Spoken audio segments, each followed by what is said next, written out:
Welcome back to another hot and fresh review, and today is a first for everybody. Today I'm reviewing my own food.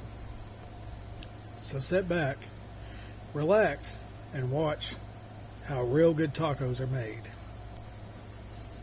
Okay, we're back. And here's my homemade tacos.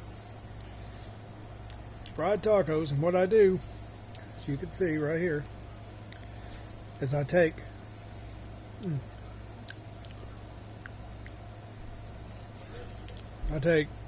refried beans that has chicharron mixed into them, cream cheese, and a few secret spices.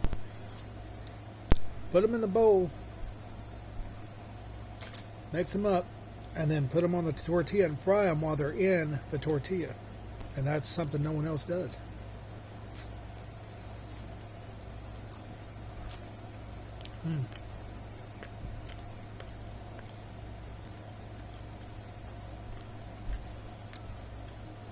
Well,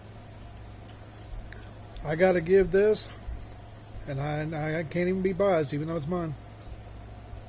I'm gonna give my own homemade tacos a solid 8. Not trying to be biased, that's how much I like them. Remember to like and subscribe, and I'll catch you on the flip side, and there is more reviews coming. Have a great night from Hot and Fresh Reviews.